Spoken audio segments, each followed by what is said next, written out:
Good morning सभी को। आज के इस वीडियो में हम क्लास 12वीं के मैथमेटिक्स में 3D के बारे में पढ़ेंगे। 3D से पहले हम 1D 2D के बारे में भी इसमें हम समझेंगे कि 1D और 2D के अंदर कौन कौन से चित्र जो हैं 1D में आते हैं, कौन कौन से 2D में, और उसके बाद 3D, और इसके बेसिक कॉन्सेप्ट को भी हम समझेंगे। तो आइए इस वीडियो को हम स्टार्ट करते हैं और समझते हैं बेसिक चीज़ों को। सबसे पहले सवाल आता है इसमें कि 1D किसको कहते हैं, 1 डायमेंशन के अंदर कौन कौन से चित्र आते हैं 1D। 1D डायमेंशन के अंदर क्या होगा कि जैसे लंबाई है तो उसमें क्या है, केवल लंबाई है, चौड़ाई तो है नहीं। कोई रेखा हम खींच दें, जैसे मान लीजिए ये हम खींच दिए, आपका इसका सिंबल है किरण, तो ये जो किरण का सिंबल है, रे का सिंबल है, तो एक इसमें क्या है, सिर्फ एक लंबाई है। इसमें सिर्फ क्या है, लंबाई है, न तो चौड़ाई है न तो ऊंचाई है। फिर मान लीजिए हम ये उदाहरण ले लें रेखा का, तो रेखा भी क्या है, सिर्फ लंबाई है। बहुत अच्छे से समझिएगा, ये चीज़ समझ गए सब तो बहुत ही अच्छा लगेगा टॉपिक। ये मान लीजिए रेखाखंड है, रेखाखंड, ये भी, इसमें भी क्या है, लंबाई है। तो जिसमें सिर्फ एक चीज़ हो से लंबाई, इसमें सिर्फ लंबाई है तो ये 1D डायमेंशन हुआ, और जिसमें लंबाई और चौड़ाई हो तो क्या हो गया, 2D हो गया। जैसे 2 डायमेंशन के अंदर जैसे आपका आ गया त्रिभुज, ये क्या है, त्रिभुज है, या हम कह सकते हैं चतुर्भुज, जिसमें ABCD, ABC आप नाम दे सकते हैं। फिर मान लीजिए वृत्त हो गया, ठीक है, ये आपका कोण हो गया, ये वर्ग भी इसको कह सकते हैं आप, चतुर्भुज भी। ये हो गया वृत्त, ये हो गया कोण। तो ये सब 2D के उदाहरण हैं जिसमें लंबाई और क्या आ गया, चौड़ाई आ गया, ठीक है। तो ये आपका 2D के उदाहरण है। अब 3D में आते हैं, इसमें क्या रहेगा, इसमें रहेगा लंबाई और चौड़ाई। जैसे फील्ड हो गया कोई, सबसे अच्छा उदाहरण है, कोई फील्ड है, कोई ज़मीन है, तो इसमें क्या होता है, लंबाई होता है और चौड़ाई होता है। तो ये 2D के उदाहरण हुए। अब हम देखते हैं 3D के उदाहरण। 3D में आ जाएंगे, 3D में होगा लंबाई भी होगा, चौड़ाई भी होगा और ऊंचाई भी होगा। मतलब लेंथ भी होगा, ब्रेथ भी होगा और हाइट। इसको इंग्लिश में हम कहें तो लेंथ, ब्रेथ और हाइट भी होगा। तो वैसा डायमेंशन जिसमें लंबाई, चौड़ाई और ऊंचाई तीनों हो, उसको हम क्या कहेंगे, 3D डायमेंशन कहते हैं। जैसे आपका हो गया घन, जैसे क्या हो गया, घन, क्यूब। तो ये आपका उदाहरण है 3D का। फिर मान लीजिए हो गया आपका घनाभ, ये किसका उदाहरण है, 3D का। ये हो गया आपका घन यानी क्यूब, ये हो गया घनाभ, क्यूबाइट।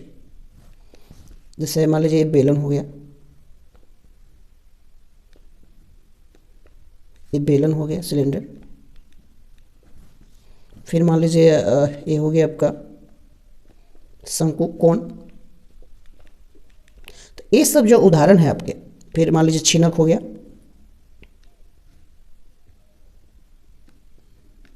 है ना, ये क्या हो गया, छिनक। तो ये जो उदाहरण है ये 3D के उदाहरण है, जिसमें लंबाई, चौड़ाई और ऊंचाई तीनों हो। और जिसमें लंबाई और चौड़ाई 2 हो तो 2D, 1 हो, जैसे लंबाई उसमें केवल था तो हुआ 1D, जिसमें 2 चीज़ होता है वो 2D, और जिसमें 3 चीज़ होता है वो क्या हो गया, 3D। तो ये हम समझे 1D, 2D और 3D के उदाहरण। इसके बाद हम समझते हैं थोड़ा सा 2D के बारे में। 1D में तो विशेष कुछ है नहीं, 2D के बारे में समझते हैं। एक एक चीज़ आप अच्छे से समझिएगा तो बहुत अच्छा टॉपिक है। तो 2D में जो होता है लेंथ और ब्रेथ दोनों होते हैं। इसका सबसे अच्छा उदाहरण है आपका फील्ड, कोई भी ज़मीन, उसमें लंबाई और चौड़ाई दोनों होता है। इसमें जो होते हैं 4 पार्ट्स होते हैं। इसमें कितने पार्ट्स होते हैं, 4, जिसको हम क्वाड्रेंट कहते हैं, जिसको हम क्वाड्रेंट कहते हैं। क्वाड्रेंट 4 होते हैं, एक प्रथम, सेकेंड, थर्ड और फोर्थ क्वाड्रेंट होते हैं। तो इसके 4 पार्ट्स होते हैं, क्वाड्रेंट 1, क्वाड्रेंट 2, क्वाड्रेंट 3 और क्वाड्रेंट 4। जैसे हम लोग 10वीं में भी पढ़े थे एक्स, एक्स डैश वाई और वाई डैश। इधर जो होते हैं वो एक्स प्लस वाले, इधर जो होंगे एक्स माइनस वाले, इधर वाई प्लस वाले और नीचे में वाई माइनस वाले। ठीक है, तो इसको कहते हैं फर्स्ट क्वाड्रेंट, प्रथम चतुर्थांश। इसको कहेंगे सेकंड चतुर्थांश, इसको कहेंगे थर्ड, और ये है फोर्थ क्वाड्रेंट। ठीक है, तो इसमें देखिए पहले एक्स देखा जाता है, तो एक्स वाला क्या है पॉजिटिव और वाई वाला भी क्या है पॉजिटिव।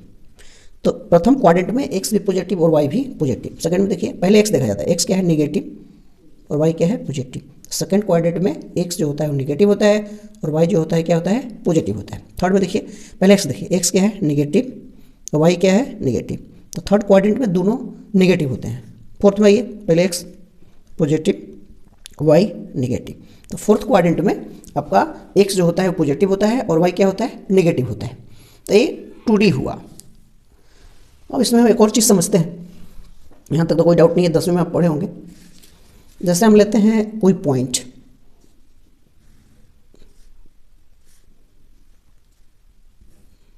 कोई पॉइंट हम यहाँ ले लिए, मान लीजिए P, इस कोऑर्डिनेट का नाम हुआ x, y, और यहाँ से नीचे ले जाते हैं। मान लीजिए यहाँ पे x बराबर 1 है, यहाँ पे x बराबर 2 है, और एक यहाँ इससे मिलाते हैं 1 2 3 पे। ठीक है, अब हमसे कोई ए पूछे, पहले क्या लिए हम एनी पॉइंट, एनी पॉइंट हम क्या ले लिए एक्स वाई। ठीक है, कोई भी पॉइंट ले लिए यहाँ पे एक्स वाई। इसमें हम आपसे पूछे कि डिस्टेंस फ्रॉम एक्स एक्सिस, तो एक्स एक्सिस का डिस्टेंस कितना है, एक्स एक्सिस का डिस्टेंस क्या है, माने एक्स अक्ष से जो एनी पॉइंट जो है ये है कितना दूरी पर है, डिस्टेंस फ्रॉम एक्स एक्सिस, माने एक्स एक्सिस से हम कितना दूर चले हैं। देखिए यहाँ से चले तो पूरा एक्स एक्सिस हुआ ना, ये पूरा एक्सिस हुआ, एक्स एक्सिस से हम कितना दूर चले हैं, तो देखिए ये इतना दूर चले हैं, मतलब यहाँ से यहाँ चले हैं, ये तो एक्स एक्सिस हुआ। आप यहाँ से भी, यहाँ भी पूरा जिधर जाइएगा एक्स एक्सिस होगा, लेकिन यहाँ से एनी पॉइंट जो है उतना कितना दूर चले, यहाँ से यहाँ कितना चले, ये वाला क्या है वाई, तो यहाँ से यहाँ हम चले वाई डिस्टेंस। तो डिस्टेंस फ्रॉम एक्स एक्सिस तक कितना हो जाएगा, अब मोड वाई लिखेंगे क्योंकि डिस्टेंस ऊपर भी जा सकते हैं हम नीचे भी जा सकते हैं, तो मोड लगा देंगे तो प्लस और माइनस दोनों होगा। फिर डिस्टेंस फ्रॉम वाई एक्सिस, तो वाई एक्सिस का जो डिस्टेंस होगा वो कितना होगा एक्स। वाई एक्सिस में हम कितना गए, वाई एक्सिस तो ये था, वाई एक्सिस से हम कितना दूर गए, तो इतना दूर गए, तो ये क्या है आपका, ये देखिए ये जो है, तो यहाँ से यहाँ कितना गए थे 2, तो यह भी आपका कितना हो जाएगा 2, क्योंकि यहाँ से यहाँ 2 है, जितना लंबा ई उतने लंबा ई, और जितना लंबा ई उतने लंबा ई, तो वाई अक्ष से कितना दूर हम गए, कितना गए, इतना को क्या कहेंगे 2, मतलब 2 है, हम लिए हैं नंबर वैल्यू, तो नहीं तो पूरा क्या है एक्स है। ठीक है, ये पूरा क्या हो गया एक्स हो गया, तो ये भी क्या होगा एक्स, ये वाई, ये भी वाई, कितना डिस्टेंस चले एक्स डिस्टेंस चले। तीसरा डिस्टेंस, इसका भी निकाल लेते हैं, डिस्टेंस फ्रॉम ओरिजिन।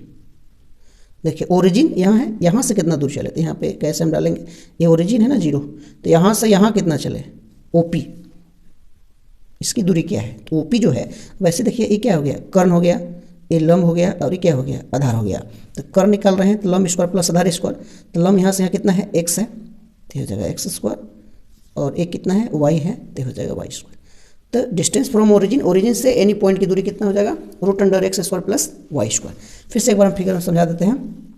जैसे देखिए एनी पॉइंट यहाँ कोई P है, इसका नाम हम दे दिए x y, यहाँ पे मान लीजिए ये पूरा क्या है डिस्टेंस x डिस्टेंस है, और a वाला डिस्टेंस क्या है पूरा, a वाला तो y डिस्टेंस है।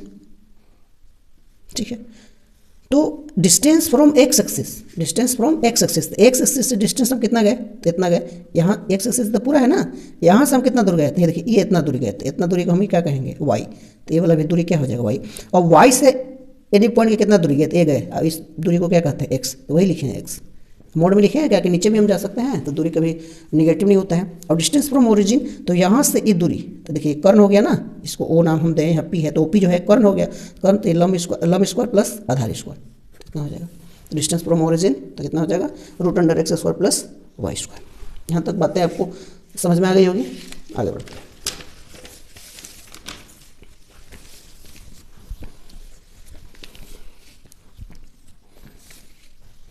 इसमें अब है कि जैसे कहा जाए कि any point on X axis, any point on X axis, तो एक्स एक्सिस पर कोई भी पॉइंट कितना होगा, x0 होगा। Any point on y axis, तो y एक्सिस पर कोई पॉइंट कितना होगा, 0, y। देखिए ध्यान से, मान लीजिए यहाँ 1 है, ये 2 है, 1 2 -1 -2, इसको और आगे बढ़ाइए, -1 -2, ये हुआ x, ये हुआ x डैश, ये हुआ y और ये हुआ y डैश। देखिए x पर कोई भी पॉइंट लीजिए, कहीं भी, यहाँ से लेके यहाँ तक x अक्ष है ना, कोई भी पॉइंट लीजिए। जैसे इस पॉइंट का नाम कोई पूछे तो x पहले लिखते हैं 3, y क्या है 0। तो x अक्ष पर कहीं पॉइंट लीजिए, इस पॉइंट का नाम लीजिए तो -2, 0, सब में y क्या हो रहा है 0। तो any point on x axis, तो x अक्ष पर कोई भी पॉइंट लीजिएगा तो y क्या होगा, 0 होगा कहीं भी। और y अक्ष पर भी कोई पॉइंट लीजिएगा तो आपका x 0 हो जाएगा। इस पॉइंट का नाम कितना है, पहले x लिखिए तो 0 और y लिखिए 2। इस पॉइंट का कितना नाम है, तो x हो गया 0, y हो गया -1। तो y अक्ष पर अगर हम इस पे कोई भी पॉइंट लेते हैं तो वो होता है x0 और y का जो वैल्यू होगा, x अक्ष पर y0 और y अक्ष पर x0। ये बातें आपको समझ में आ गई। अब एक उदाहरण से हम इसको समझते हैं, जैसे पिछला जो हम बताए थे, ये x हो गया, x डैश, y और ये y डैश। मान लीजिए यहाँ 1 है, ये 2 है, ये 3 है, -1 -2 -3, 1 2 3, नीचे भी ले लेते हैं -1 -2। मान लीजिए यहाँ कोई पॉइंट है, ये पॉइंट ले लेते हैं। इस पॉइंट का क्या नाम है, देखिए x में कितना गया 2, y में कितना गया 3, यही कोई पी पॉइंट था मेरा, ठीक है। तो हम पूछे कि x अक्ष से मतलब इसका जो डिस्टेंस होगा, डिस्टेंस फ्रॉम x एक्सिस, तो x अक्ष देखिए पूरा हो गया, x अक्ष से हम इसकी दूरी कितना गए, ये पूरा दूरी का x अक्ष से इतने दूरी न गए, ये पूरे दूरी को हम क्या कहेंगे, देखिए ये दोनों बराबर है, ये वाला बराबर है, तो यहाँ से यहाँ कितना डिस्टेंस है 3, तो ये वाला कितना हो गया 3। तो 3 किसका मान है, y का। तो यही लिखे थे हम डिस्टेंस फ्रॉम x एक्सिस, तो डिस्टेंस फ्रॉम x एक्सिस कितना गए 3 गए, डिस्टेंस फ्रॉम x एक्सिस, तो डिस्टेंस फ्रॉम x एक्सिस कितना गए 3 गए। अब इसी को हम कह रहे थे मोड y, क्योंकि y है ना, देखिए तो यहाँ से यहाँ ये y है, ठीक है। फिर डिस्टेंस फ्रॉम y एक्सिस, देखिए डिस्टेंस फ्रॉम y एक्सिस, तो y अक्ष से हम कितना दूर है एनी पॉइंट, तो y दूरी से देखिए इतना है, यहाँ से यहाँ हम गए, ये तो पूरा y अक्ष यहाँ तक है, तो यहाँ से हम यहाँ गए, ये दूरी कितना होगा, तो जो a वाला दूरी होगा, तो यहाँ से यहाँ कितना दूरी है 2, तो ये पूरा कितना हो जाएगा, यहाँ से यहाँ 2 है ना, तो ये पूरा 2, तो ये 2। अब इसी को हम लिखे थे ये चीज़ x है ना, और ये वाला चीज़ लिखे थे हम इसको, तो यहाँ से 3 हो गया और ये 2 हो गया, तो इसका स्क्वायरिंग हम जब करेंगे OP बराबर, तो हो जाएगा 3 का स्क्वायर और प्लस 2 का स्क्वायर। हल कर देंगे इसको, 3 3 9 और 2 2 4 9 4 13 √13, ठीक है। तो इस तरह से हम 2D को समझे। अब हम समझते हैं 3D को। तो 3D में हम बताए थे, इसमें 3D के अंतर्गत इसमें होगा लेंथ, ब्रेथ और हाइट भी, तीनों चीज़ मौजूद होगा, तो हो गया लंबाई चौड़ाई और ऊंचाई तीनों चीज़ होना चाहिए। जैसे बिल्डिंग, अब बिल्डिंग में ग्राउंड फ्लोर मान के चलिए, ground floor and ground floor और फर्स्ट फ्लोर है ना, ये आपका हो जाएगा 3D का उदाहरण। इसमें कितने पार्ट्स होते हैं, इसमें 8 पार्ट्स होते हैं। इसमें कितने पार्ट्स होंगे 8 पार्ट, उसमें कितना होता है 4, इसमें 8 होगा। इसी को हम ऑक्टागन कहते हैं, ऑक्टेंट भी कहते हैं, ऑक्टेंट सॉरी, जो क्या कहेंगे 8 पार्ट्स में इसको बटेगा, इसको हम कहेंगे ऑक्टेंट। इसमें हम कोई लेते हैं एनी पॉइंट, मान लीजिए ये हो गया, ठीक है, x हो गया, ये y हो गया और ये z, कोई एनी पॉइंट यहाँ ले लेते हैं P। अब 3 है तो इसमें तीनों जरूरी है, लंबाई चौड़ाई ऊंचाई, ठीक है। अब यहाँ से इसका दूरी ले लेते हैं। ऐसा तो देखिए a हो गया, इसमें 8 वो होता है, तो ऐसा समझिए, देखिए a हो गया x, अब n हो गया x डैश, ऊपर हो गया y और नीचे क्या है y डैश, और इधर आपका z रहेगा सामने, और उधर क्या रहेगा z डैश। 3D फिगर है, बनाना डिफिकल्ट है, तो हम एक उदाहरण से समझते हैं, और जो 2D में हम पढ़े ना उसके सहायता से हम इसको बढ़िया से समझ पाएंगे। अब देखिएगा एनी पॉइंट जो हम लिए, एनी पॉइंट हम लिए x y z, ठीक है। उसमें जैसे लिए थे x y, इसमें लिए x y z तीनों, लंबाई चौड़ाई ऊंचाई वाला। तो डिस्टेंस फ्रॉम xz प्लेन कितना होगा, distance from X Z plane, plane की हम बात कर रहे हैं, distance from X Z plane. देखिए उसमें जैसे हम डिस्टेंस फ्रॉम एक्स एक्सिस लेते थे, डिस्टेंस फ्रॉम एक्स एक्सिस तो वाई होता था, तो डिस्टेंस फ्रॉम एक्स जेड है तो कौन बच गया, वाई वाला डिस्टेंस क्या हो जाएगा, ए। उसी तरह शॉर्ट में लिख रहे हैं distance from Y Z plane. देखिए वाई और जेड है तो क्या होगा, ये वाई जेड रहेगा तो एक्स, जैसे उसमें होता था। फिर डिस्टेंस फ्रॉम वाई हो गया, एक्स हो गया, अब जेड चाहिए यानी X Y plane, X Y plane. तो एक्स वाई है तो क्या हो जाएगा ये जेड, देखिए एक्स वाई जेड। तो कभी भी distance from X Z plane, तो distance from X Z plane मैंने इसका जो दूरी होगा तो वाई होगा, डिस्टेंस फ्रॉम वाई जेड तो X, distance from X Y तो जेड हो जाएगा। अब डिस्टेंस फ्रॉम ओरिजिन यहाँ से इसकी बात हम करें यानी ओपी की बात करें तो हो जाएगा root under X square plus Y square plus Z square. ठीक, एनी पॉइंट, कोई भी पॉइंट, एनी पॉइंट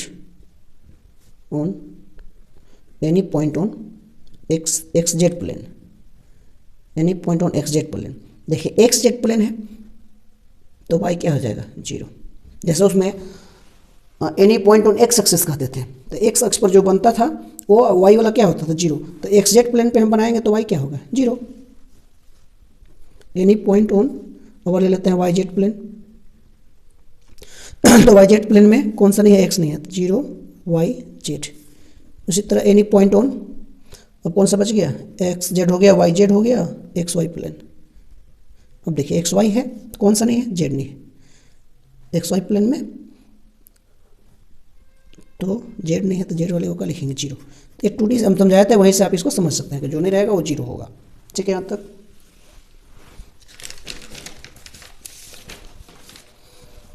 इसमें आप कहते हैं कि every point on X Z plane has the Y coordinate zero, every point in X Y plane तो Z coordinate zero. लेकिन ऐसे बोल दें कि any point on the Y axis, तो वाई एक्सिस कहेगा तो उसमें जैसे एनी पॉइंट माने कोई point, any point on the X axis, any point on the X axis इस कितना हो जाएगा, एक्स एक्सिस कहेगा तो एक्स एक्सिस कहेगा तो एक्स तो रहेगा, लेकिन वाई वाला सब क्या रहेगा, जीरो। तो any point on Y axis कहेगा तो, any point on Y axis कहेगा तो क्या हो जाएगा, zero Y zero. Any point on Z axis कहेगा तो क्या हो जाएगा, तो जीरो जीरो जेड, जैसे 2D में होता था। अब इसमें हम बात करें क्वाड्रेंट की, तो इसमें जो 3D में होता है उसको क्या बोलते हैं, ऑक्टेंट। देखिए 3 -5 और -3। अब ये बता दीजिए कि ये जो लाइस करेगा कौन सा क्वाड्रेंट में, कौन से क्वाड्रेंट में लाइस करेगा, 3 को है ना, तो कौन क्वाड्रेंट में लाइस करेगा, कौन क्वाड्रेंट में स्थित है ये। तो पहले हम इन दोनों को चेक करते हैं। ठीक है, इन दोनों को चेक करते हैं। तो पहले इसमें समझते हैं, प्रथम क्वाड्रेंट में जो होता है 2D में समझते हैं, दोनों प्लस, इसमें x plus Y, X minus Y plus, इसमें दोनों निगेटिव, और इसमें x जो होता है प्लस होता है, y होता है निगेटिव। ठीक, तो पहले ऐसा क्वेश्चन दे दे और इससे आपसे पूछ दे कि कौन क्वाड्रेंट में स्थित है, कौन ऑक्टेंट में स्थित है, क्वाड्रेंट तो होगी ना। तो पहले 3 और 5 को देखते हैं, 3 और -5 को देखते हैं। तो कौन क्वाड्रेंट में है, x प्लस में y माइनस में, x प्लस में y माइनस में, तो चौथा क्वाड्रेंट में है। ठीक है, ये चौथा क्वाड्रेंट में है ना। अब यहाँ पे क्या है, निगेटिव है, ये नेगेटिव है। यदि ये दोनों जिस क्वाड्रेंट में रहेगा और अगला ये चीज़ नेगेटिव रहेगा तो उसमें 4 जोड़ देना है। तो ये कौन क्वाड्रेंट में है, 4, तो इसमें यहाँ नेगेटिव है ना, तो 4 जोड़ देंगे, तो 4 और 4 8, ये 8वां में है। ठीक, अगर जहाँ पॉजिटिव रहता ना तो ये चौथे में रह जाता। जैसे एक और उदाहरण लेते हैं, -3 -1 और 4। अब ये दोनों देखिए कौन क्वाड्रेंट में, एक्स भी प्लस वाई भी, एक्स भी माइनस वाई भी माइनस, ये थर्ड में। और यहाँ क्या है, प्लस है, इसलिए ये थर्ड में रहेगा। ठीक है, ये कौन में रहेगा, थर्ड में रहेगा। लेकिन कहीं ऐसा उदाहरण दे दे आपको, जैसे -3 -5 और -2। अब ये देखिए कौन क्वाड्रेंट में है, ये है थर्ड। लेकिन यहाँ पे पॉजिटिव था इसलिए ये रह गया थर्ड, लेकिन यहाँ पे अभी क्या है, ये निगेटिव है। तो जैसे ही निगेटिव आता है तो थर्ड में हम 4 जोड़ते हैं, तो कितना हो जाएगा, आ रही है बात समझ में? मतलब यहाँ यदि प्लस में है, ठीक है, तो ये दोनों जो है उसी में रहेगा। यहाँ जब निगेटिव है तो उसमें 4 जोड़ देना है। जैसे देखिए यहाँ निगेटिव था, 4 जोड़े। कोई भी उदाहरण ले सकते हैं आप। जैसे ऐसे ले लीजिए 2 2 और यहाँ -3 कर दीजिए। तो ये दोनों किस में है? प्रथम में। दोनों एक्स वाई दोनों प्लस में, ये क्या है? फर्स्ट में है। यहाँ तो निगेटिव हो गया ना, तो इसमें हम 4 जोड़ देंगे। 4 और कितना हो गया? ये 5, 5वां में आ जाएगा। उम्मीद करते हैं कि आपको बात समझ में आ रही होगी। अब आगे बढ़ते हैं थोड़ा सा।